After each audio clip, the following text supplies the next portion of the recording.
the other end of the spectrum, and this is where many, many, many people are existing and have no idea, it's a state of numbness and dissociation. And it's very low level, and people are so used to it that they don't realize they're there. But what they've actually done is they've lost true connection to themselves. They've kind of dissociated from their feelings to be able to detach from the situation. Welcome back to Biohacking Eve, Health Optimization for Women with Judith Miller, where we shine a light on everything that will help you reach your best self as a woman, as unique and individual as only you can be. Live long and prosper, my friend.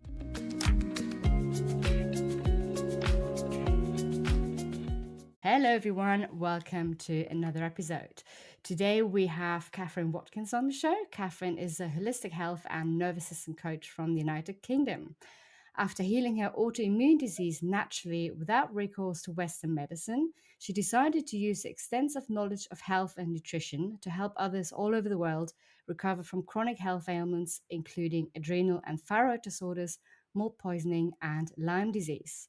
In her practice, Katherine draws on limbic brain retraining techniques, polyvagal exercises, somatic therapies, breathwork, and functional neurology to help clients reclaim their vibrant health, give them the ability to experience deeply connected and intimate relationships, and awaken them to their fullest purpose and potential.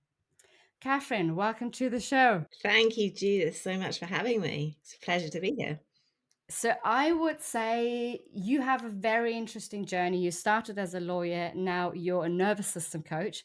Tell me about that. Well, it has been a very interesting journey. So when I was a lawyer, I have to say I was a little bit disappointed by the corporate life. I thought it was just going to be very exciting, high flying. It turned out to be very, very stressful, really, really long hours, and I was really struggling health wise. And it was pretty clear after a while that it wasn't really for me. My health was kind of getting run into the ground. And towards the end of it, I remember asking for, I think I'd worked for 6 months without a weekend at that stage. And I asked for some time off and they said no. And I said that's enough. And I took a holiday and I came back, went to Mexico. And while I was in Mexico, it all caught up with me. So basically people would say it's adrenal fatigue, all these different words, but basically it was total burnout. And I got myself an autoimmune disease. So that was Hashimoto's thyroiditis. And back then I knew absolutely nothing about holistic health. Okay. So I started studying a little bit myself by doing some health coaching courses. And I also started, I actually was training to be a personal trainer at that point in time as well. And I started working in this gym where they were training bodybuilders, so women and men, to kind of train for physique competitions, but using principles of functional medicine. And I'd never heard of any of this before. And I was actually wanting to do this program myself. So they signed me up and got me to do all these tests and stuff. And this is where I started learning about functional medicine. Now, at the same time, my then boss, Dane, who was an incredibly intelligent man, he was actually seeing some of the best health consultants all over the world to deal with his toxoplasmosis, which he was suffering from. So at that point in time, I actually started meeting and mingling with all these amazing people. So it's kind of a twofold thing. I was kind of healing my own stuff and I was consulting with, meeting all these amazing people at the same time. And that's when I first got into it. My autoimmunity hadn't really kicked in then. It was more a case of, I'd say, adrenal fatigue. But I managed to get that under control. And I decided that was enough in my kind of corporate life. And I started studying full time to get more into the health sphere. So I finished off my course, which I was doing at a college in New York, which is about a 6-month, a very, very basic health coaching course, finished off my personal training and also the functional medicine stuff that went along with the personal training. And this is where I learned that this is fascinating to me. And most women don't know this, but all the different areas in which you hold fat in your body are related to different health and hormonal imbalances. Okay. So for example, if you've got a lot of weight around your stomach, this is going to be to do with insulin and cortisol. If you're holding a lot of weight around your thighs, this is likely to be excess estrogen. And so it was really amazing. I was getting to learn about all of this stuff. And back then I was quite, very into what I looked like. It was very important to me. So I was quite obsessed with all of this stuff. And, all these clients were coming to us and we said, well, basically we can help you do this target fat reduction, which everyone, of course, has been told that they can't do. So, it's a very easy product to sell. But at the same time, what we were really doing is we were giving them what they wanted, which was basically fixing their body and getting them to look a certain way. But what we were actually doing is fixing all of these underlying hormonal imbalances, gut inflammation, et cetera, nutrient deficiencies.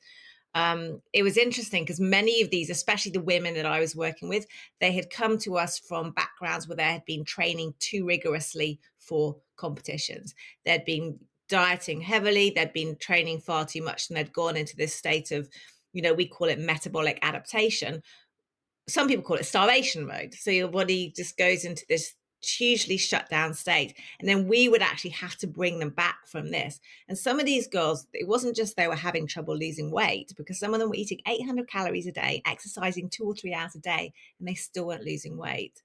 But they were starting to get really, really sick. They lost their periods, they were getting adrenal issues, thyroid issues, autoimmunity. And so that was really when I started really getting involved in this work. So both healing my own adrenal fatigue, because I'd been doing, stress from the lawyer job, also over exercising, doing a lot of these dieting. Us women, we tend to like starve ourselves for a while and then we go the other way.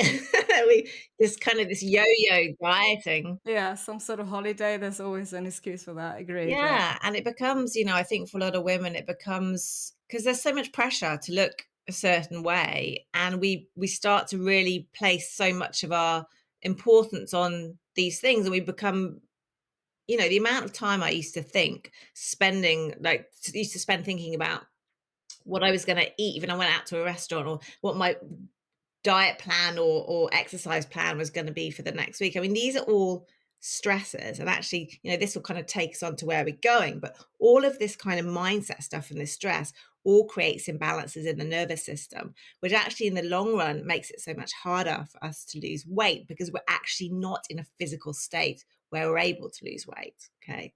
So anyway, so that little period of my life ended. I actually moved to Mexico full time.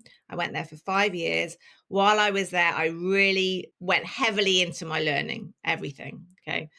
Mexico was a really interesting time for me. I got myself into some really, really stressful situations. I had a lot of money stolen from me from a con man. And that was really, really interesting. I didn't really have any idea of how to deal with stress at that point in my life. Luckily, the periods of stress were interspersed with long periods of lying on the beach, which I think got me through. But when I ended up moving back to Australia so that was 5 years later, I got myself into a bad relationship. And that was the point at which I got really, really, really sick, because I'd been avoiding stress for really a lot of the time. And that had been keeping me through. But when I was thrown into this situation of actually being in a very, very stressful situation all the time that I wasn't really able to kind of get out of, my health just fell apart. And that was when my Hashimoto's really kicked in big time, and I really got myself into a terrible state. I felt like I was having, well, I probably was, I mean, a nervous breakdown. I went through periods of being really, really skinny, then periods of being unable to lose weight, really, really depressed, really, really anxious, unable to sleep, but is still exhausted all the time. This whole, wired and tired thing, which you probably heard about. And I was like, okay, so I need to stop all of this and I need to put everything that I've learned into practice. And this was the point of time at which I realized that there was a lot more to health than just supplements and all of these things which I've been using with clients for this time. Okay. So this went on. I fixed some of my stuff again. I went back into working, very, very stressful. I was working with, by then I was working with a lot of clients suffering with some really complex illnesses themselves. So a lot of autoimmunity, a lot of thyroid stuff, a lot of, and some mold and Lyme stuff. So really amazing, very, very difficult things to fix. And what I saw, and this is when I really started to learn about how important the nervous system is. So what I saw is that the clients that were healing, they all had a pretty good handle on their stress. And they had also a really positive attitude, right? They had this like, I can do it. I will do it. I'm going to uncover every stone and I'm going to get better. And then there was on the flip side, there were the clients who were just, literally a nervous wreck.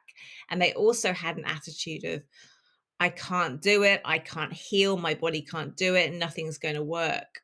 And I saw this clear cut distinction between these two types of clients.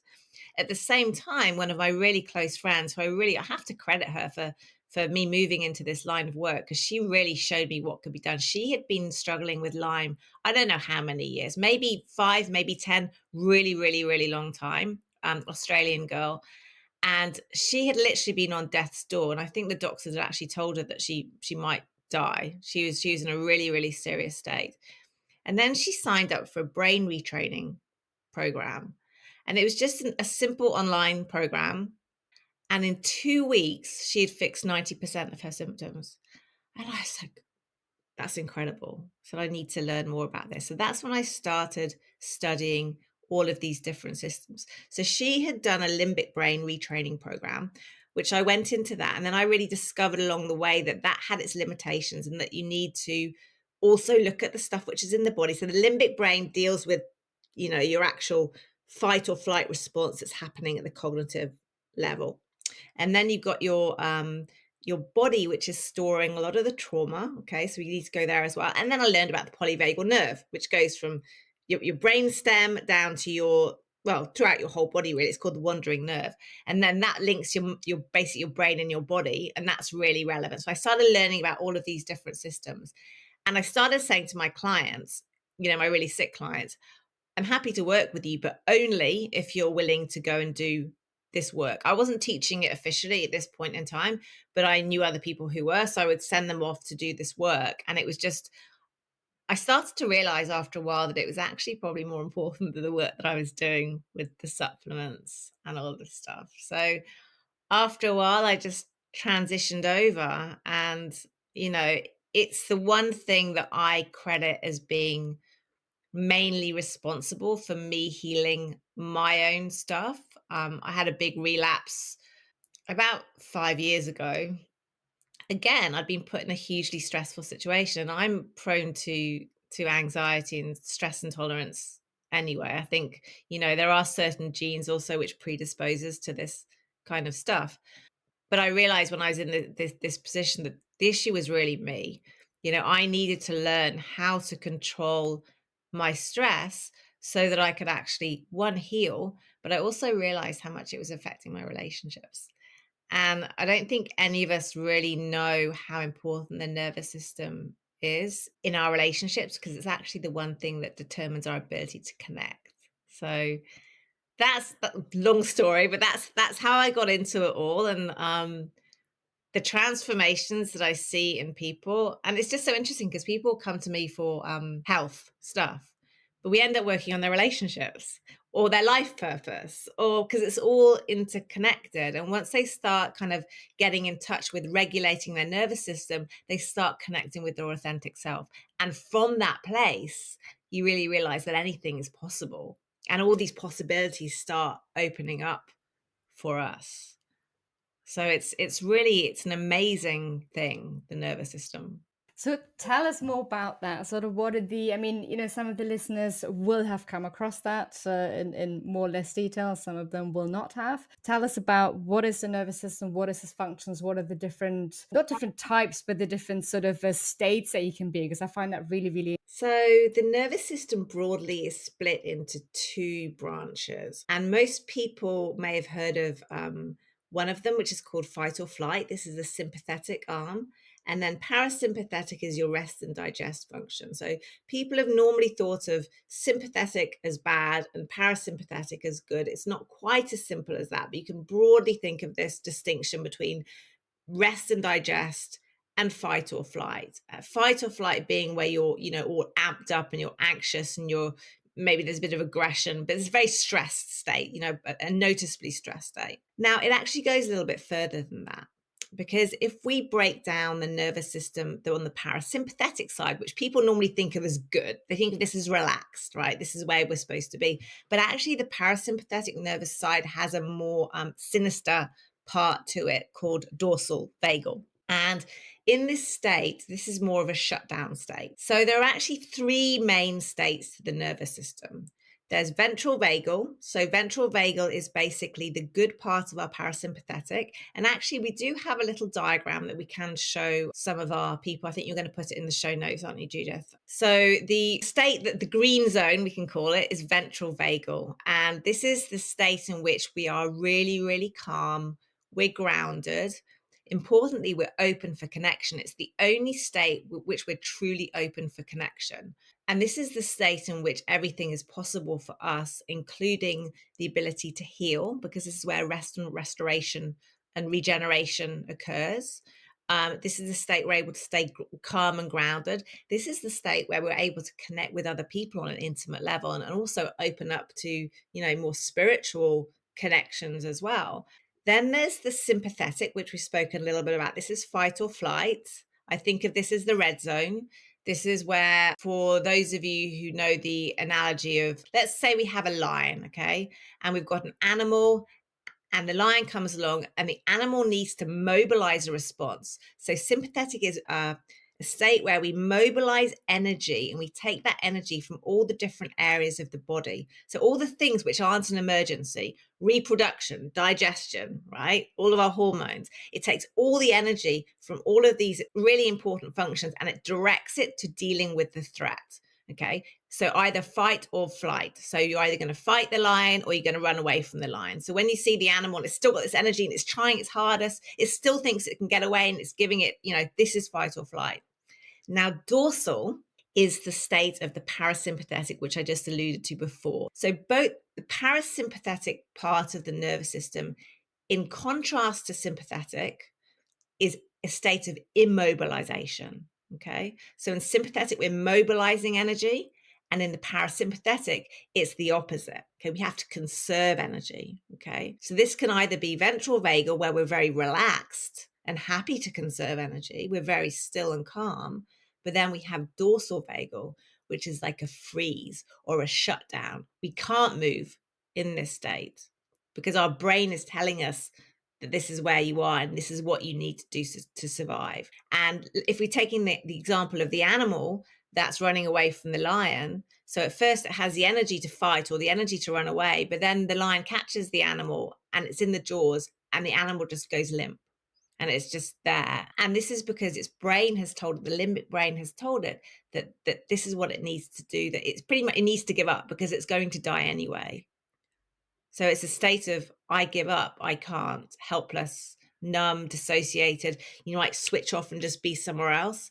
And your whole body is just immobilized. Okay, you can't move. And this is dorsal. So would you say that the human equivalent is depression, burnout, etc.? It's really interesting. So I think what's a really important principle to understand is that the nervous system, the state of the nervous system limits what is biologically possible for us in terms of thoughts, behaviors, and symptoms. Okay. So, for example, from ventral vagal, certain things are possible. From dorsal vagal, certain things are possible. And from sympathetic, certain things are possible.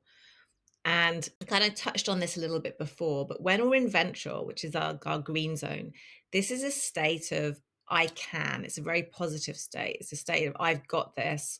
It doesn't matter what you throw at me. I can handle this. I've got everything under control. Even if I have adversity, I will find a way.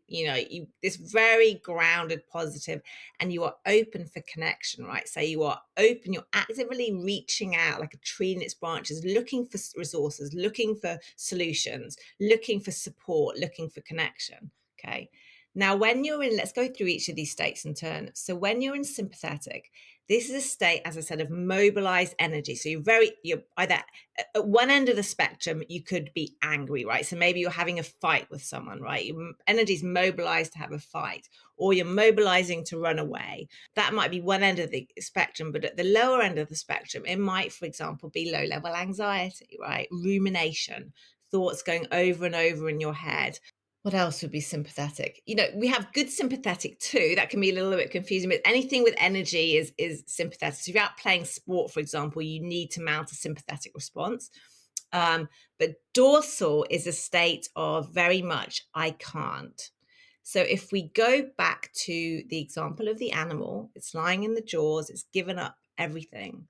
So your brain is telling you, your nervous system is informing you at that time that you can't.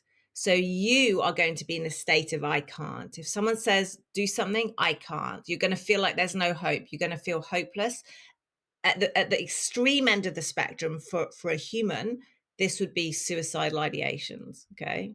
And you can see that with the animal, right? It's already preparing for death. So it makes perfect sense, right? But then at the other end of the spectrum, and this is where many, many, many people are existing and have no idea, it's a state of numbness and dissociation. And it's very low level, and people are so used to it that they don't realize they're there. But what they've actually done is they've lost true connection to themselves.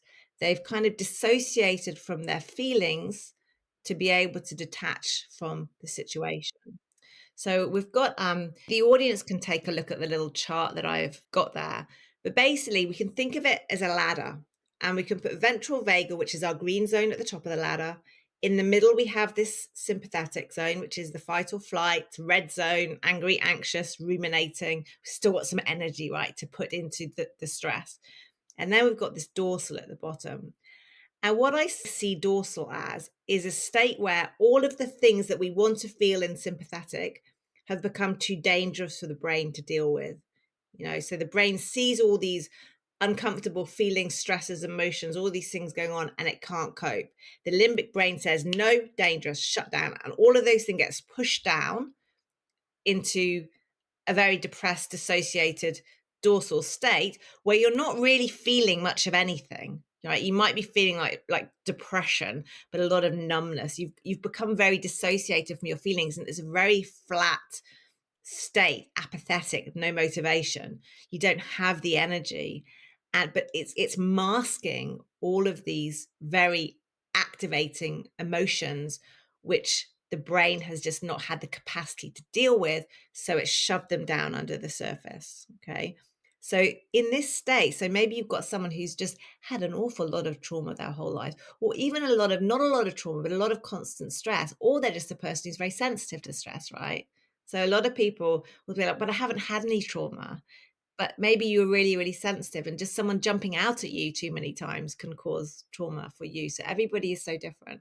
So when you have a person in dorsal, this is where life has just become too much, and they've just decided it's more comfortable for them, or their nervous system has decided for them that it's safer to live here at this level with everything bottled down under the surface rather than letting it come up because it's too much to bear. And I used to be very closed off in relationships, and I didn't really know what it was. I remember I went to a therapist when I was about 25 or something. I said, I was a lawyer at the time. I said, got in there thinking I knew everything about the world. What's wrong with me? Why can't I fall in love? She said, you've got intimacy issues. And I said, what do you mean? She said, you have problems letting people get close to you. You're not in touch with your feelings. I said, oh, what a load of hogwash. And I left, and I never really looked at it again until years later, but she was absolutely right.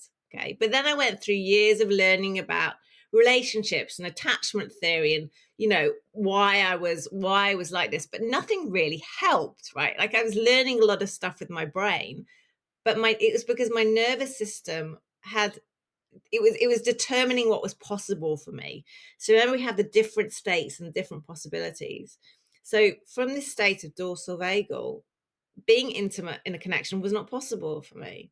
But there was me blaming myself. Why can't I do this thing? Telling myself to do something differently. But you can't do something differently if your nervous system is in that state. Okay. So then it gets us to the question of, once we're in this state, how do we think about getting out of that state? Right.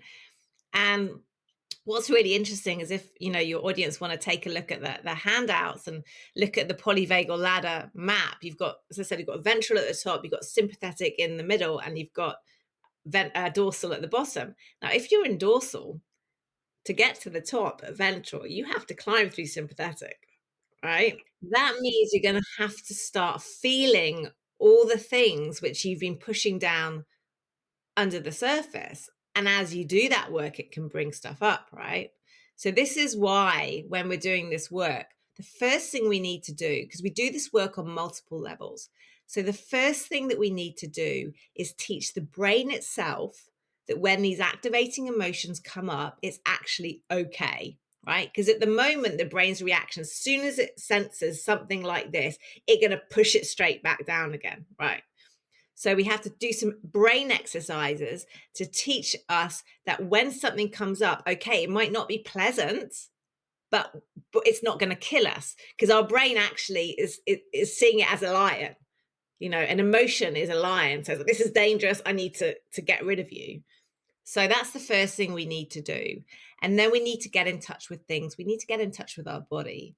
So if we've been in dorsal, especially, well, both sympathetic and dorsal, really. I mean, ventral is our state of connection, and both sympathetic and dorsal are states of protection. Okay. So whichever one of these, it's really our body's way of trying to protect us from something, okay, to keep us safe. The nervous system, I'll say this, the nervous system is foundationally seeking to answer one question. Am I safe? That's it. If the answer is yes, almost anything is possible. And if it's no, almost nothing is possible. Okay. So we need to deal with things on the level of the brain, first of all, so that when emotions and things come up, the stresses, we're able to be in a place to say, okay, I'm ready to deal with this. I can sit with it. I can feel it.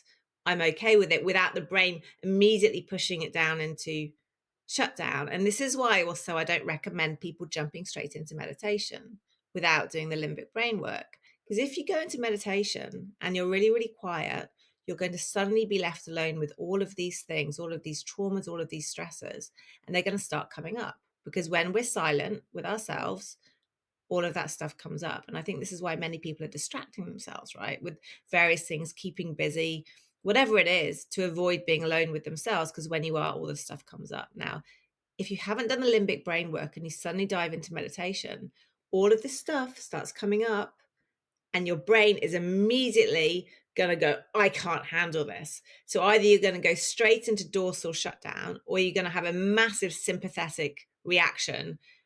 You might get in all kinds of things could happen. But meditation, if you jump straight into it, can really set you back if it happens too early. So that's why I like to introduce meditation a bit later on, after we've been through some of the other work. So does that mean meditation could actually be damaging or would just be unnecessarily painful at that stage? I would say it doesn't help things at all, because we are trying to teach the brain that we're safe. So if we're introducing more things that our brain perceives as unsafe without teaching that they're safe first, that just sets us back, because it's reinforcing the story that we have in our brain, which is it's not safe, life isn't safe, I'm not safe. Because if we have a dysregulated nervous system, so say we're trapped in sympathetic, or say we're trapped in dorsal, or a combination of both, our brain's already decided the world's not safe. So we're always scanning for danger, and we're looking for it. And you know that what you look for, you find. So we're looking, that's not safe, that's not safe. So we're always looking for something to be wrong, and we'll find it. Whereas from ventral, you're actually scanning for cues of safety. And so you're constantly getting your story to yourself is I'm safe in ventral, and you're constantly seeing and finding things to reassure yourself and confirm that you're safe in the world. Where it's the opposite in sympathetic and dorsal. You're hypervigilant, and you're looking for all the bad things, all the scary things, all the dangerous things, to prove to yourself that you were right about not being safe in the world. Does that mean when you're in ventral and you're constantly scanning and or finding these cues that you are safe, you are ignoring, or that your system is ignoring any signs for danger, or does it mean it's just responding then to them more appropriately? Exactly. So, a regulated nervous system is not one that never goes into sympathetic and never goes into dorsal, right? The point of our nervous system is to scan for danger and keep us safe for that way. So it needs to be responding proportionally. Yeah. So when we have the part of our brain which is responsible for this is called the amygdala. And when someone's stuck in sympathetic or dorsal, the amygdala is very overactive. Okay. So that's the thing that's always kind of looking for danger. We've got a regulated nervous system. It's a little bit calmer, and it's also balanced out by the prefrontal cortex, which is our rational decision-making part of the brain, right? So if the amygdala is super, super overactive and we're seeing everything as a threat, the prefrontal cortex is not even acting, right? So let's look at food intolerances, okay? Because a lot of people are like, I can't eat this, I can't eat that. What's actually happening is your nervous system telling you that that food is dangerous. So in a person with a regulated nervous system, there might be an immediate kind of a bit of a sympathetic reaction that says, hey, wait, this is something I haven't seen before, or this is something that might be a bit unhealthy. And in a dysregulated person, it will be, a huge thing, right? And it will start off sending into different states and immune imbalances and goodness knows what else. But in the healthy, regulated person, the sympathetic will kick in at first, but then the prefrontal cortex will say, wait a minute, this is just a piece of gluten, or this is just a bit of dairy. Does that mean that if you do already have a leaky gut, it exacerbates these issues, or does it cause a leaky gut, or does a leaky gut cause the exacerbated response as well, or what's the connection? Both is the answer. It goes both ways. So stress, any stress is going to cause problems with the gut. The gut especially, because the vagus nerve comes from the brainstem to the gut. Okay. So if we have problems with the nervous system, we're going to have problems with the gut. Okay. Now, when we have problems with the gut, that's going to create more issues, right? Because you've got all the lipopolysaccharides, you've got all the you've got bits of food particles which aren't broken down, you've got bacterial dysbiosis. What does this do? This creates more stress, right? And then that's fed back to the nervous system. The nervous system says more unsafety, and that carries on this perpetual cycle, and you're never able to get back into ventral. So basically, it's an endless feedback loop, and we need to interrupt that at both ends. This is really interesting because you said that's also part of stress. So maybe we need to define and redefine stress. Because I think when someone talks to me about stress, as I don't know, someone, cutting me off at the junction while I'm driving the car, or could be something like that as a physical, but it seems to be something that could actually be internal, that you've self induced as a way through nutrition, for example, as well as external. Absolutely. And that's a really, really, really important point you've brought up. Stress can take many forms. And like you, I was always of the opinion that stress was something emotional. You're getting in a fight, you've got work deadlines, and, of course, all those things are hugely stressful, but there are so many more other stresses that are going on that people are completely unaware of. So, digestive function, leaky gut, internal dysbiosis, pathogens, toxins, structure is absolutely huge. Physical structure, the spine, the neck, even the jaw. Other things which people don't, the environment, electromagnetic radiation is huge. So we're now in an environment where there are constant stresses coming in. A really, really huge one, which people really don't pay attention to, is blood sugar imbalances, right? So if we're not eating the right size meals, the right macros, the right frequency, our blood sugar is going to get imbalanced. That sends a massive cortisol surge. Okay. So all these things that we need to take care of internally and manage, externally in our environment in order for us to be able to relieve the burden of stresses. But in the end, we've got two different things. We've got one is the total burden of stresses, and we could always work at that, picking things out and supporting. But then overriding all of that, we've got something called a window of tolerance. How much stress can we actually take? And some people are sick and some people aren't. Why? Mainly because some people can handle more. Why can they handle more? Because their nervous system is more responsive and more resilient to stress. They have a larger window of tolerance.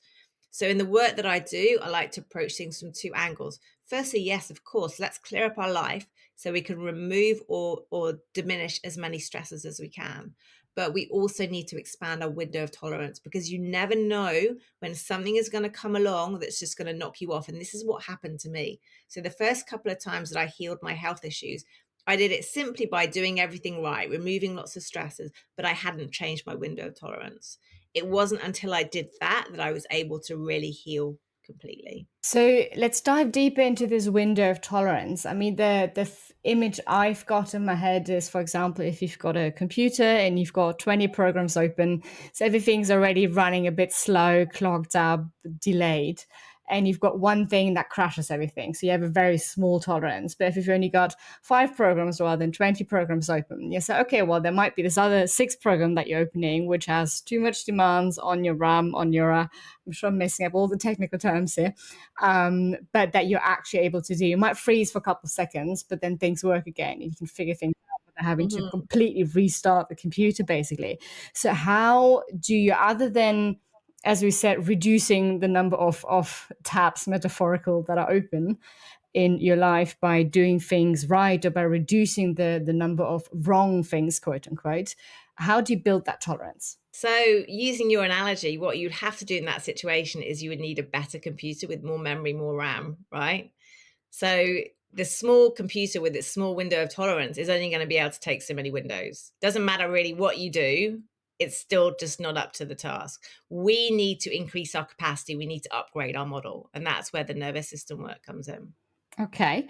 And coming back to, I found your point on structure really interesting. What does the physical structure have to do with stress? Tell us more about that. Okay, so this is something that I've had to learn in my life because it's probably been my major continual source of stress that was underlying everything. So our vagus nerve passes from our brainstem all the way down through our body into our gut. And one of the major points is in our neck. Okay. So if our neck is out of alignment, we're going to have a huge stress that's put on the vagus nerve. Now, your sympathetic nervous system runs through your thoracic spine. Now, when our posture is bad, or when we have issues with our spine, that part, our sympathetic nervous system, gets compressed. Now, all of the nerves to our major organs come through that part, right? So a lot of your digestive organs as well coming through your sympathetic nervous system. So if your spine is not in alignment, you're either compressing or you're kind of overstimulating certain nerves, which is going to throw your nervous system off. And one really, really important thing, which I only really learned about relatively recently, is the importance of the jaw. And if your jaw is out of alignment, that can actually put your neck out of alignment, your cervical spine, which puts the whole of your rest of your body out of alignment.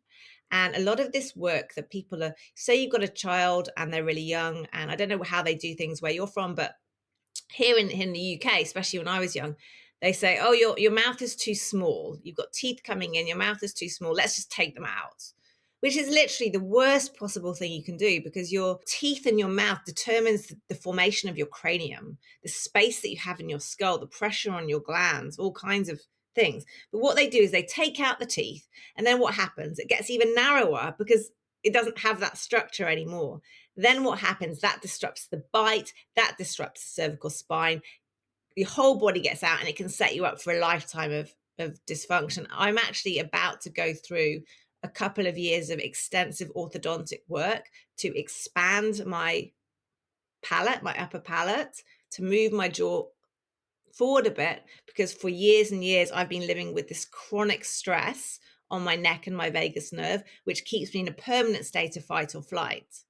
So, we need to look at all of these different areas in our body, things that are putting stress.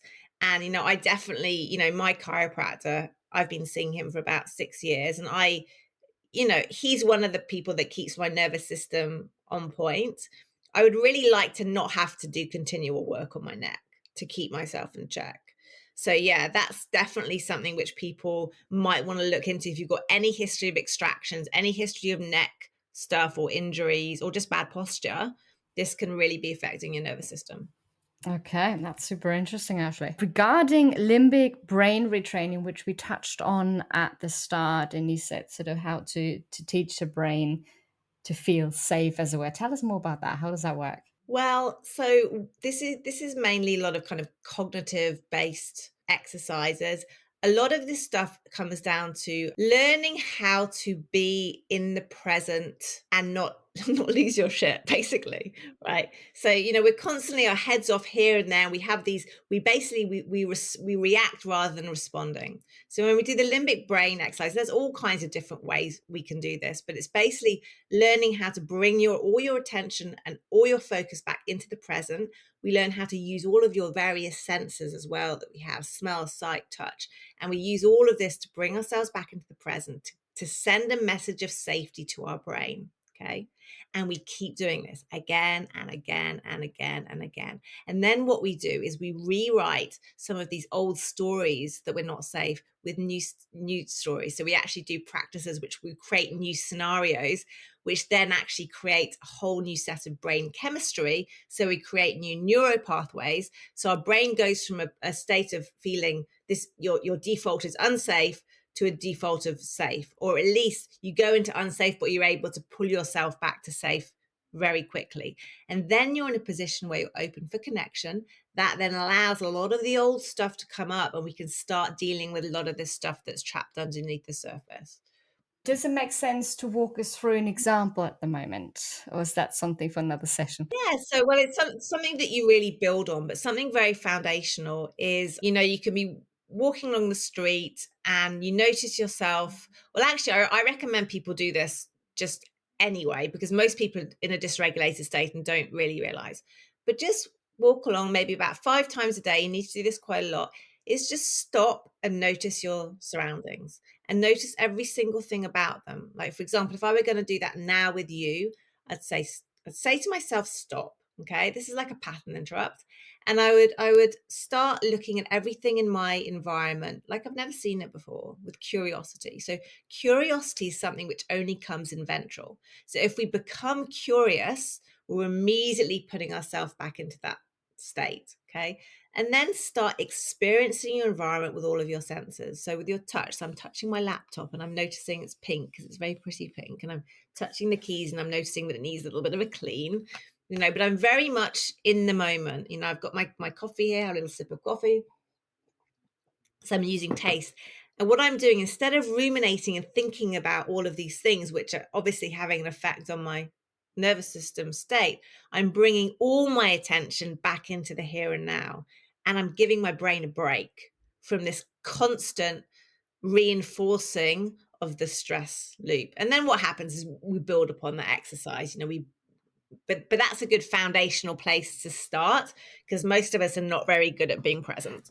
So 2 points that I find really interesting, that curiosity for me is also highly related, correlated with creativity. And I don't mean creativity in I go and paint something, but in, for example, when I do strategic work, these deep insights, thoughts only come out of that place of calm, of peace, of complete focus on what's actually in front of me versus, oh, I need to do this and I need to pick this up and I need to call that person. The other thing that I've noticed, this is actually, you've mentioned previously that meditation is not something you should start with until you've done the retraining. Having said that, this kind of awareness, mindfulness exercises, and obviously meditation, mindfulness, all that gets thrown into the same pot these days. And there's lots of various different types of meditations, types of exercises you can do. But why is this different to meditation? When I was referring to meditation before, I was really mainly referring to a state of complete stillness and not doing anything. And most maybe we're focusing on our breath or a mantra. I do find that guided meditations can help bring people back into the present, generally just as a practice, but we're probably not really going as deep in those kinds of meditations, and it's not so intrusive, let's say. When we have complete stillness, that allows a lot of stuff to come up. And even people who meditate a lot, say someone who meditates a lot like me, say I go and do a Vipassana retreat or a dark retreat, that takes it to a whole new level. And even for me, that's going to be very confronting because a whole lot more stuff is going to come up. Hopefully I'll be able to handle it now. I don't know. We don't know until we get there, right? But there are different levels. So, things like just, even if you go out on a walking meditation, which is being present, right? So that is perfect as a starting point. Going out, being present, noticing everything, noticing your breath, right? So that kind of meditation is perfect. It's more the being completely still and alone with your thoughts, because you get into that situation where all the thoughts are going to start coming up. And then you're going to tell yourself, don't think, I can't do this. It's too hard. And it makes you agitated, right? I can't do this. I can't meditate. I'm not a person who can meditate, right? And so it then just sends all these negative messages and it just makes you more stressed. And so it's just a bit counterproductive at that point in time. So for that kind of person, the kind of the walking meditation or the guided meditation, depending on what it is, of course, could be beneficial for sure. And if you do this and you're in a particularly stressful situation, it might be someone very sick in the family, or you've lost your job, or some other profound problem, even something as simple as going outside and stopping for, a minute, whatever it might be completely overwhelming. It might get you out of that numb state into maybe not thinking, but feeling as aware. What do you do in that situation? It's such an interesting thing. And this is why it's so useful to be aware of our nervous system state. And one of the first things we start with in the work is helping you really get in touch with which of these states you're in, what triggers you to be in these states, what do these states look like for you? So, you can see, if the audience want to go and look at the first handout, which is the polyvagal map, and you can see all the three states, and you can see all these various thought patterns, health symptoms associated with each state, but not everyone, obviously, it manifests in the same way. So, what I love for people to do is to really get in touch with what each of these states means for them. What sends them into these states? For example, we might see someone who maybe they are in sympathetic most of the day because they're stressed at work, and then one last straw breaks the camel's back and sends them into dorsal. Whereas you might have someone else who's living all of their time in dorsal. So we need to learn where we're at, and we need to be able to, if I said to you, Judith, right now, where are you right now? And most people are like, but you would be able to immediately go, well, I've got my heart rate's increased, I feel a bit flushed, I've got a ruminating, okay, I'm in sympathetic. This is what sympathetic means like for me. Okay. So once we know what state we're in, we can know what to do. Okay. It's because what you do in sympathetic and what you do in dorsal is very different. So we have a block of work that we do daily anyway. This is basic general work that will improve your ability to handle stress wherever you are. But then we also have when we're in the moment. What do we do in the moment? If we've gone into sympathetic or we've gone into dorsal, what do we do? Now, dorsal is a state of very low energy, very low motivation, and it's a state of I can't. Okay. Dorsal is a very difficult state to be in. You don't want to reach out for help when you're in dorsal. You don't want to do anything that requires energy. The world is unsafe. You're scared. You're shut down. You're fearful. You're hopeless. Okay. But the first thing to do is to recognize that you're in dorsal, and things that we do when we're in dorsal. And I get clients to make a list also of the things that help them when they're in this state. But these are things where we need safety and nourishment. This could be cuddling with a partner or a pet. It could be going and sitting in the sunshine. It could be having a hot bath. Every single person is different, but we want them to do things which are very nourishing and calm for them. It's definitely not something where you say, I'm going to snap out of it. Just snap out of it, Catherine. But you can't do that. Your dorsal state has determined that's not biologically possible for you at that point in time. So what we need to do is we need to do things which are really calm and nourishing for the system, until we need to basically use our resources. So when we're in dorsal, we need to make a decision that when we're able to recognize that we're in this state, we know it's not us. Okay. We are not that person who is sad and hopeless. That's our nervous system. So we say, right, to get out of this state, what can I do? And we'll have a list of things that we've gone through and techniques that we've learned to help us move out of dorsal into a state where we have a little bit more energy to be able to deal with the situation. Okay. So that would be an example of how you might deal with in the moment of dorsal. It was really interesting because I don't know whether I spoke to you about this in our conversation last time, but my father passed away in May. And the week prior to him passing, he was in hospital, and it was extremely stressful situation for me. There was all kinds of things going on. He was really in pain. I was trying to run around finding doctors and nurses. I could feel I was crazily in sympathetic, like elevated heart rate, like would have snapped at anyone. It was the most extreme levels of stress you can imagine. And then, I remember very clearly the moment they told me they were putting him on end of life care, and suddenly all that stress, that feeling just stopped. It was like a brick wall, and I felt literally nothing. Like I couldn't connect. I couldn't feel. I was suddenly this monotone level of calmness. I'd gone straight into dorsal because it had become that news was so much for me that had sent me into that state. And I recognized it immediately. I got on the phone to a friend and I said I just hit dorsal. And I knew what I needed to do in that state. This was not a time for me to be running around doing this or that. This is the time I needed to focus on doing the things I needed to nourish myself enough to allow myself to move out. And actually, to be honest, that's actually a state in which dorsal is necessary sometimes. Sometimes the stresses are so big that we need to go into dorsal to protect ourselves. And then what happens is when we're able to deal with it, our body will then release that. So even a regulated person goes into dorsal when it's absolutely necessary for them. Going into shock is also going into dorsal, right? So that's an example of dorsal. Now, when we're in sympathetic, this is a state we've got a lot of energy, right? Like, oh, I want to go and have a fight, or I want to. And if there's someone else involved, it's going to be a situation of like moving towards, like you want to confront them, you want to conflict, you want to have an argument, you want to discuss this, you want to take action. It's an activated state.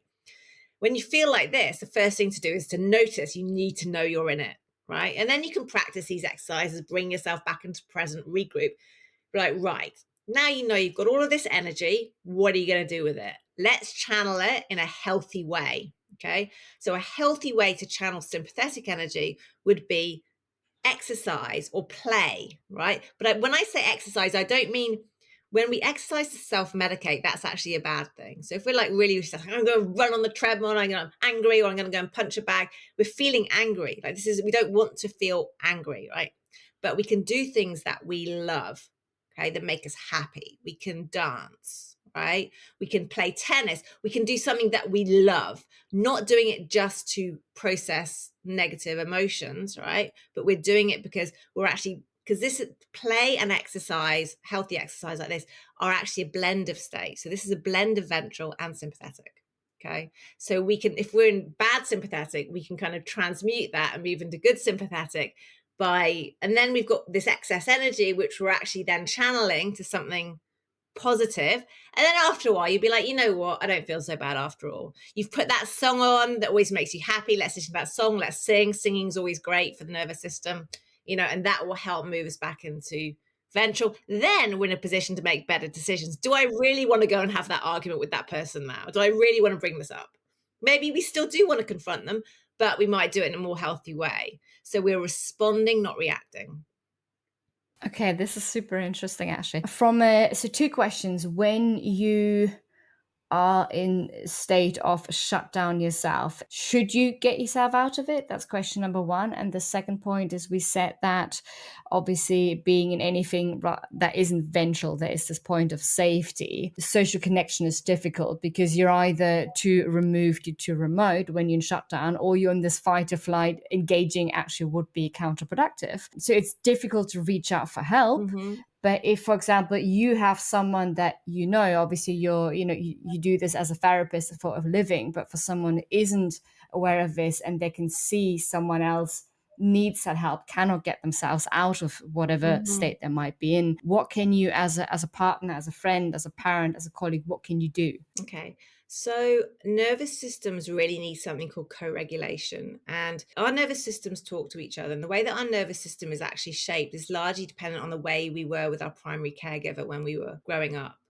And, people will talk a lot about secure attachment and insecure attachment, but a lot of this comes down to nervous system states. So if we don't bond healthily, if we don't co-regulate healthily with a regulated nervous system, we will find it difficult to self-regulate. So if we have a friend or partner, it really depends on what they are going to need and how they feel. So when we're in dorsal, we only really want to be around people that we can feel 100% safe with. So the person may not want to be around you, depending on what their relationship with you is.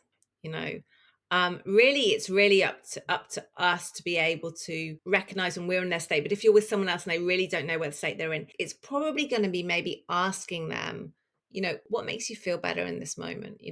For that person, it might just be cuddling with a pet or having a bath or something that requires very, very little energy. I always say to my clients, you need to call on your resources when you're in dorsal and reach out to people who you can just sit with and not speak. Maybe you just want to have someone to give you a hug or someone to be there in the room, but he's not going to make any demands of you because you don't have the energy to give at that stage. Okay. So you don't want to go out with a friend and have an activated conversation. That's not really going to help so much.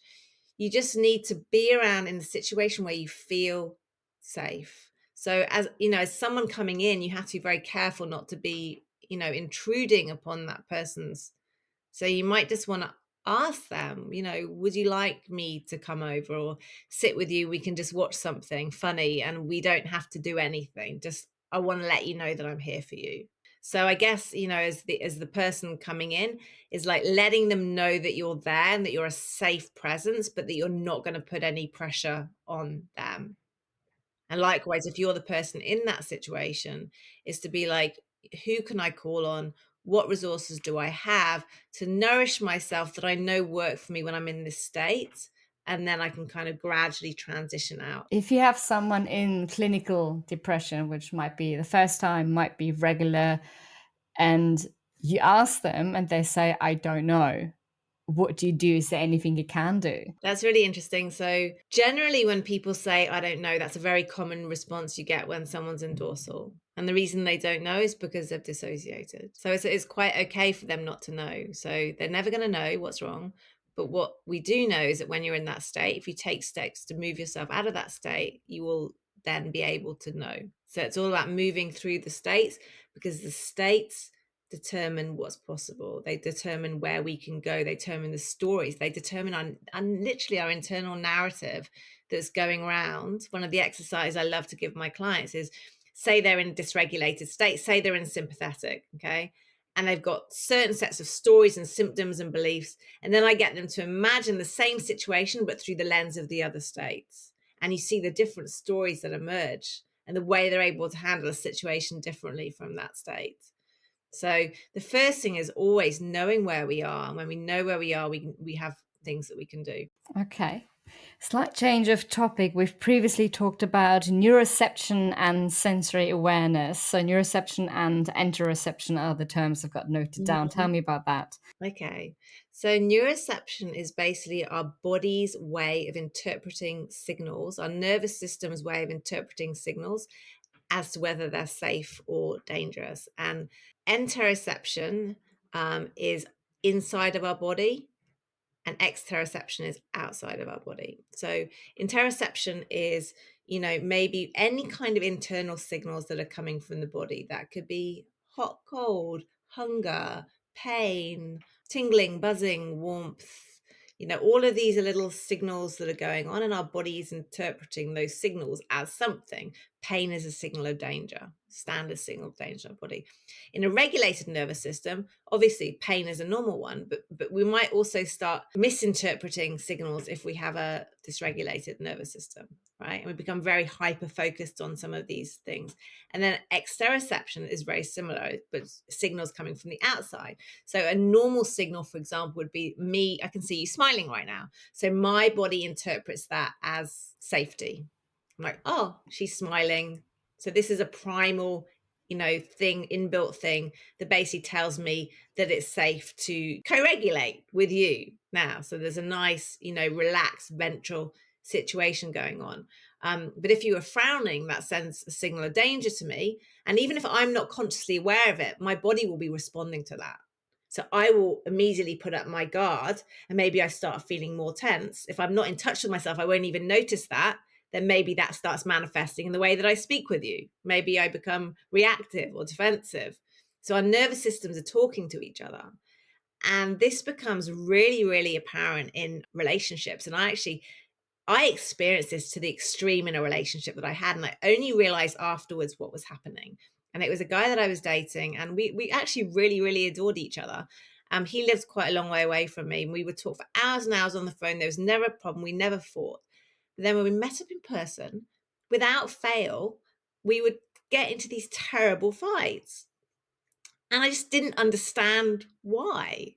And when I kind of, after we broke up and I looked back on it all, and I realized what was happening, it was our nervous systems were making each other feel so on edge that neither of us felt safe. And that was manifesting in the way that we were speaking to each other, and we would interrupt and speak over each other, and such silly things that didn't need to be. If we'd have just understood what was going on, we would have been able to combat that. But what was actually happening is he had been feeling a little bit of insecurity, and there was just some stuff in his body language.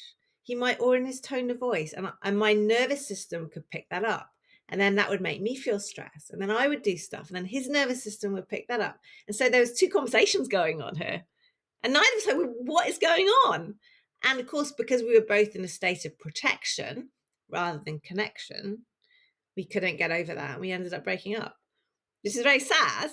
But if we'd have just known these things, I don't know how many relationships could be saved if people understood this nervous system work. People who, like I was before, I wasn't open for connection at all, or people who always seem to get into fights, or people who have trust issues, or people who have insecurity issues. Most of these things are coming from the nervous system. So what you're saying is, if I understand it correctly, that your reaction to another person also depends on the state that you're in. Absolutely. Yeah. And actually, we can help another person co-regulate a lot just by being a calming presence. I don't know whether it would have been enough to save the relationship in my case, but if I had known, I could have made sure that I at least was calm and sending out the right vibes. And then he probably would have responded naturally to that because he would have felt more safe. Not to say he didn't, because obviously he's got issues, right, that are coming up, that are, or his childhood stuff and past stuff that have shaped his nervous system that way. That stuff still needs to be dealt with. But we might have been able to have better communication and more intimacy and more connection and a much more healthy relationship if I'd have known and been able to be a different state at that time. And this is something that comes out of being aware in the moment, or out of having a generally well-regulated nervous system, which then has more capacity to respond, if that makes sense. Both.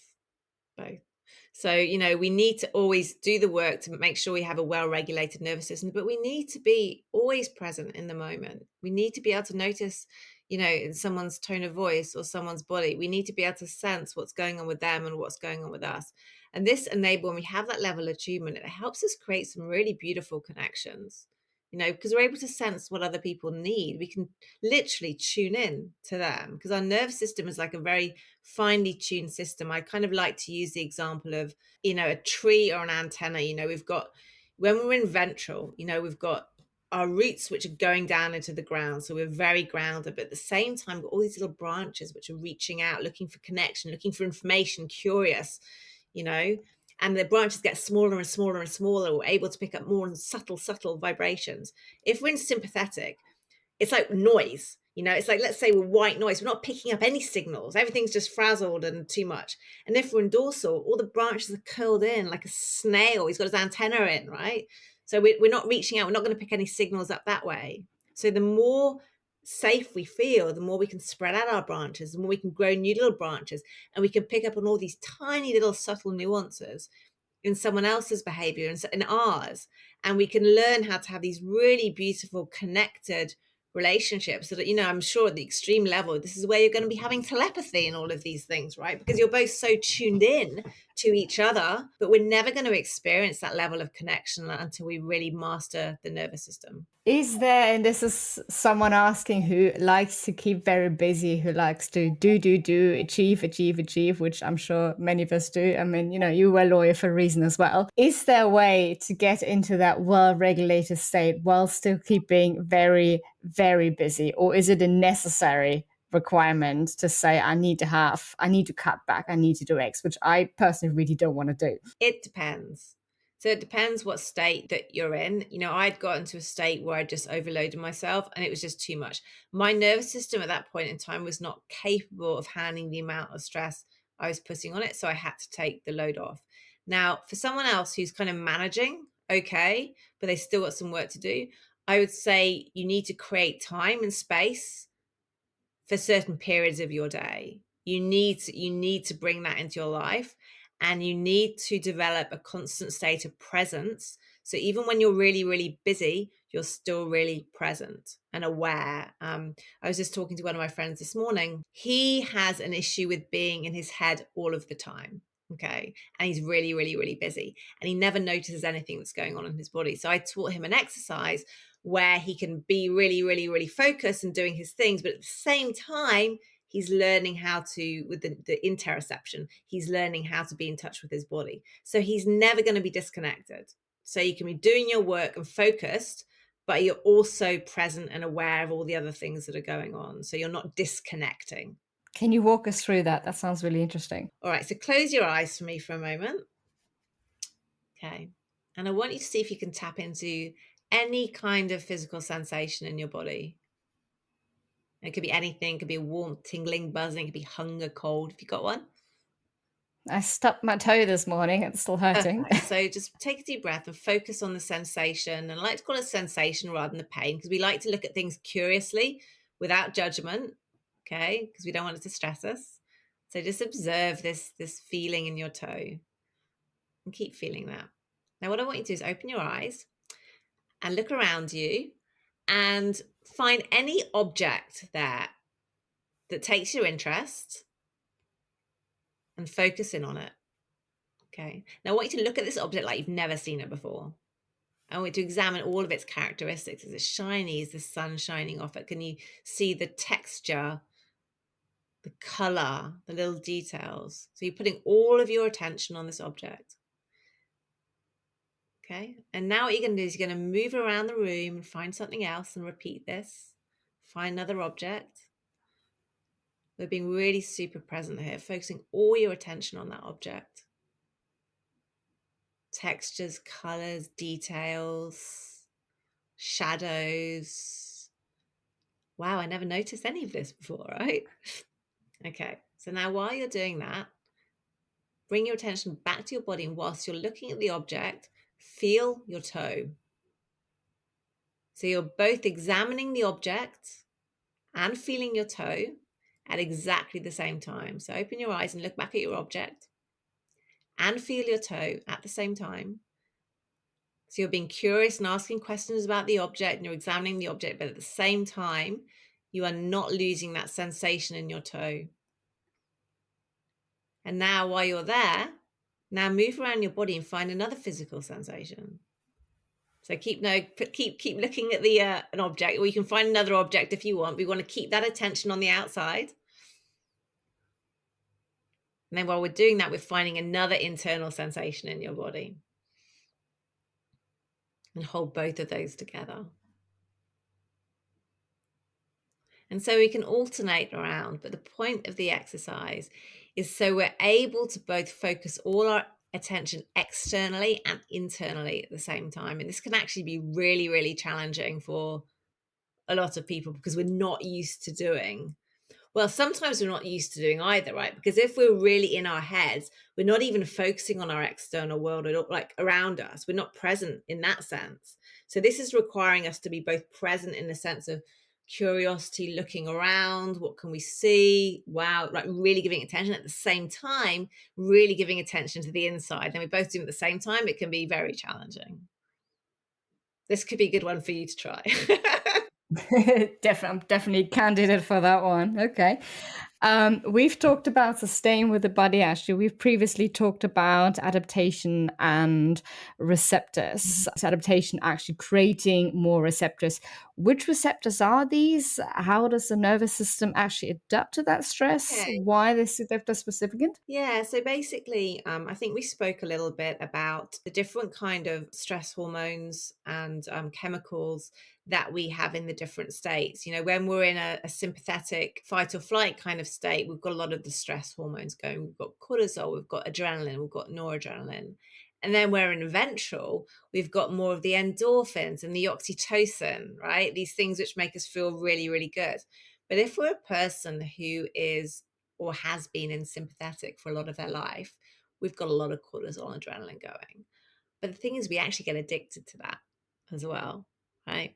So when we actually start taking those things away, our body can go through some withdrawals, which is an interesting thing when we go through this kind of work as well. But sometimes what happens is if we've been in sympathetic for such a long time and we've been producing all this cortisol, all of this adrenaline forever, your body's like, this is kind of too much. You know, she's giving me so much cortisol adrenaline. What I'm going to do is I'm going to actually increase the number of receptors on my body for these stress hormones. So they're spread out over a larger area. So it doesn't feel so much. And so that happens. And so we adapt. So it doesn't feel, you know, we might not be getting these intense bursts of, you know, because normally you can feel it. If someone jumps at it, you can feel the sunburst of energy, right? This adrenaline. But if you've got a lot of receptors, we build up a tolerance, right? So we might not notice it so much. So this is why it's really good to really kind of do the work, getting in touch with the different states you're in, so we can actually identify exactly where you are, so we know how to deal with the situation. As I said, just being in your head a lot, is sympathetic. You got a lot of energy is going round and round and round. Our brain uses up an awful lot of energy, by the way, like a huge amount. I think about 25% of total energy consumption goes to the brain, which weighs something like 2%. Don't quote me on this off. We need to use our brain for work and everything else. But how much extra energy are we expending by worrying and being anxious? All these things that we're thinking about, all of that energy, which could be directed towards our digestion and our reproduction or weight loss or any of these other functions in our body, is going towards something which is not helping us at all. So let's use our brain for the things we need to use it for, and let's keep it quiet and calm and saving energy for the rest of the time. And sticking with stress, HRV or heart rate variability gets thrown around a lot. What is it? Why is it important? So HRV really is the space between your heartbeats. And I think most people, certainly me in the past, used to think that, a very regular heartbeat is a good thing. But actually, we need to have variation in our heartbeats. And this is reflective of the resilience of our nervous system. So the more flexible our heart rate is, that's respective of how we're able to respond to a stress in the moment. So, for example, let's take the example of you're walking along the street, you've got a regulated nervous system, some car comes out in front of you and nearly knocks you over. A natural response would be to have that big burst of stress hormones. You're going to jump out the way, get your fight or flight going, and you're going to keep yourself safe. Now, if someone is trapped, say, in a dorsal ventral mode, they may not get the danger signals that they need. They're not going to get that huge surge. They're not going to get that, impetus to move. Maybe they actually don't even end up jumping out of the way. Maybe they get run over. Who knows? That'd be a worst case scenario. But that person's certainly not going to be, it's going to be quite numb and quite like, oh, and maybe the car drives past and they just like, whereas the other person will be like, oh my God, they'll still be in this stress state. Now, if you take that back to HRV, with the person with the very regulated heart rate, the dorsal person, their heart rate probably stayed quite regular. Whereas the regulated person, it's going to be all over the place because we're responding to a stress. So we want to have a heart rate variability that is responsive. And this is why a higher HRV is normally associated with a healthier nervous system. There can be times where a higher HRV isn't reflective of that, but that's kind of too complex to go into today. But for the main part, it's like, and also the other thing with HRV is you can't compare your HRV to somebody else's. We've all got our own baseline and we move up and down from that point in time. But what is good when I'm working with someone is we do like to see that baseline going up over time. Okay, so baseline is actually individual for Yeah. each person. Yeah. Interesting. Okay, so maybe one thing that I'd also like to define, because we've talked a lot about regulation, co-regulation, etc. And again, these are terms which are floating about quite a lot, which I think people instinctively kind of understand, but sometimes they're not entirely sure what they mean. What's your definition? So regulation, I would probably say, is a combination between co-regulation and self-regulation.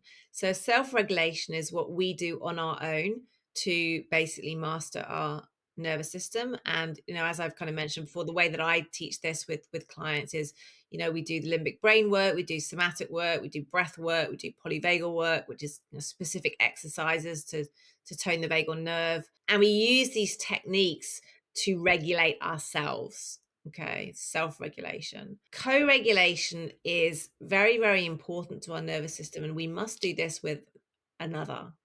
We can do it with a pet. We can do it with a partner. If we don't, we could do it with a friend. We could do it with a therapist. Some people that come to me, they don't have anyone or anything they can co-regulate with in their life. So they need to have that solid, safe presence of someone else, another nervous system to interact with, to help give that feeling of safety. People who are brought up safely co-regulating with their primary caregivers, they're going to learn how to naturally self-regulate when they're older. Whereas for people who haven't had that, it's going to be a lot harder, which actually is most people. Not many people have this really secure relationship with their primary caregivers these days. So we've all kind of been brought up in the world feeling unsafe in some way. So then we have to learn how to feel safe on our own, which is obviously harder than learning to feel safe with a primary caregiver. Okay, super interesting. I mean, it's I think widely acknowledged that when you look at the blue zones research, so where people live to a very old age, that the social connections, etc., are very very healthy. But this, I think, this brings them more into a scientific frame. Question for you: given that we're all about health optimization for women specifically, is there any advice or anything that you see in your female clients that's different to your male clients? Yeah, and the one really big example that kind of jumps out when you say that is when we're moving through perimenopause into menopause. So when we are pre-menopause, when we're still ovulating, we've got plenty of estrogen and plenty of progesterone. And estrogen performs a very, very important function, which is to buffer cortisol, our stress hormone. Now, as we move through perimenopause, we're going through periods of high estrogen, low estrogen, and then eventually menopause, we lose our estrogen. So what's actually happening now is we're losing our ability to buffer stress as well. So as we move through this period of time, it's vitally important to learn how to regulate your nervous system because our burden of stress just went up dramatically. And this is why women after menopause have the same cardiovascular risk as men because they've lost that protective effect of estrogen. And how does that work exactly? How does estrogen project? It's just the balance of the way that hormones work in the body, you know. So I mean, I couldn't go into the very, very detailed mechanisms of it, but estradiol and estriol, which are two forms of estrogen, are very, very protective against the stress hormones in the body. So when we lose it, you know, we're at a disadvantage. But you know, I'm a big fan of HRT, to be honest with you, because I think this is vitally important for women to be able to regulate their stress and their cardiovascular systems as well. So Okay. And I think we'll touch on this in another podcast, but there's the importance is to go with the bioidentical hormones rather than the synthetic hormones. yeah, this is really important. It's really important to, I mean, that's definitely my preference. I still think, you know, that if it's a choice of synthetic or nothing, I would probably go for the synthetic. Like, you know, for me, I think it's that important. And depending on where you're at, like every single person has such an individual constitution, right? So it requires a full workup. Some women can just go through with no need for anything, right? But everyone is so different. So I suggest get a complete workup. But if you're really, really estrogen deficient and you're really, really struggling and you don't have a choice, I personally would go for I would just probably have it, but definitely bioidenticals would be my preference. There are also some other things that you can do, homeopathics or herbs, which could also help get you through healthily as well. So my top choice would be herbs and bioidenticals, and then as a last case resort, the synthetics. But only some of the synthetics, and you should never ever take estrogen without progesterone because this is going to set you up for higher cancer risk and things like this. And I think there's also the risk, especially in the US, with the soy products, for example, which have a lot of, I think, phytoestrogens was the Mhm. term. Then obviously you're getting a lot of estrogens, but you're not getting progesterone. So that's another interesting factor. When we started the episode, you've touched on where your fat is in the body as a woman is actually a reflection of some hormonal imbalances. You specifically said, I think, that the thigh fat is actually related to estrogen. Does that then have a sort of a stress triangle, stress, estrogen, thigh fat as their connection? Often the excess estrogen that we're holding on to, it could be a liver issue, you know. So stress impacts every single system in our body, but I would say that when we have a lot of fat in the leg area, it's going to be a detoxification issue. So for whatever reasons, we really need to look into supporting the liver and helping that. And the thyroid is also comes back to that cycle too. And then of course stress comes into the thyroid. Everything's related to each other. I mean, working on stress will impact every single system in the body. It's a no-brainer. Yeah. Once you get through the initial pain. Okay. Speaking of, are there any facts or any advice that is not commonly known in the field that you really wish that other practitioners or your clients or people who really need to work in this particular field or do need to have some work, not really work done, I think that's probably the wrong term, but to get into the work or working in themselves should know about that they don't? I think that most practitioners just don't know the importance of the nervous system in general. I mean, this is, a few of the kind of the Lyme and the mold practitioners really started using this. But for the most part, most health practitioners I know are not doing this work with their clients. And for me, you cannot heal without doing it. or you can plug it like I did for years, and you just take away some of the stressors, but you're not increasing your window of tolerance, which just means the first time something bad comes along, it's going to knock you off. Everybody needs to do this work, whether it's for your health, whether it's for your relationships. Every single person needs, and I think most practitioners don't. And within my kind of sphere itself, where people are teaching nervous system regulation, I personally don't think people are giving enough attention to the structural part of it, the exercises, the posture, the alignment of the spine, the way that we chew, where we hold our tongue. These are all really important factors, and they're largely ignored both in standard functional medicine community and in the nervous system practitioners. Okay, fascinating. And what does the work look like in terms of, let's call it program, for example? So we've touched on some of the exercises to get started, but what would it actually look like if someone wanted to start this work on themselves? So basically, I would say that the best way to start is by learning about the different states and really, really becoming familiar with where you're at in each state. You need to get to know yourself inside out. You need to be mindful in the moment and be able to stop and call yourself out in any particular moment. And then it's going to be going through a process of limbic brain retraining. This is the order I do things in: limbic brain retraining. And then I introduce polyvagal work, somatic work, breath work. We can use at different stages, depending. There are different kinds of breath work. So, for example, you'll use different kinds of breath work in sympathetic than you would in dorsal. So for example, Wim Hof is a very sympathetic activating type of breath. Okay. So if you're a super, super stressed out person, it might not be the best thing for you to do a whole bunch of Wim Hof. Likewise, if you're so deep in dorsal, you're really in a depression state, that's going to be too much for you. So there are different kinds of breath work for different kinds of states. Sometimes when we're just climbing out of dorsal, it might be good to have a more activating breath, because this is the way we can transition out. So it all depends on where you're at. But yeah, it's a very interesting thing to observe. And the thing that I love to see most is to watch people's stories change as they move through the states. So, someone who is very, very stuck, we see when someone's stuck in victim mode and very negative, we can really not like being around that person. It's very draining for us.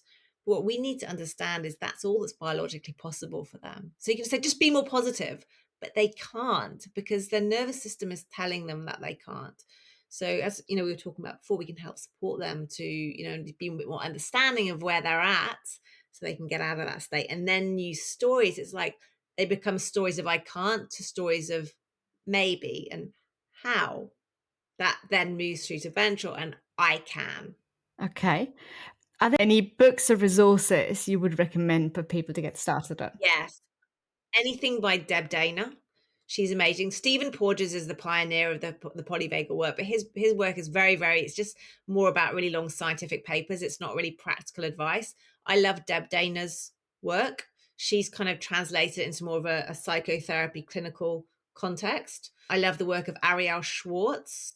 She's a somatic practitioner. Those are the two main ones that stand out for me. I've done personal training with both of them, and they are incredible. So coming back to you, how can people find you? At the moment, my new website's under construction, so they can just email me. So my email is katherinehelenwatkins@gmail.com. I've also working on a course with my colleague Cindy for relationships, and I'll give you the link for that as well, so people can kind of look into some of the relationship aspects of the work that we do. But yeah, anyone feel free to reach out with any questions. I'll love to hear from you. Fantastic. Katherine, any last words? Anything you want to give to the audience? I would say for every single person, looking into the effect that your nervous system is having in your life is probably the most life-changing thing you can ever do. And there's this beautiful quote by Stephen Porges, which says, "This work is the science of connection, the science of learning how to love life while taking the risks of living," which says it all, really. It does indeed. Thank you very much, Katherine. Thank you, Judith.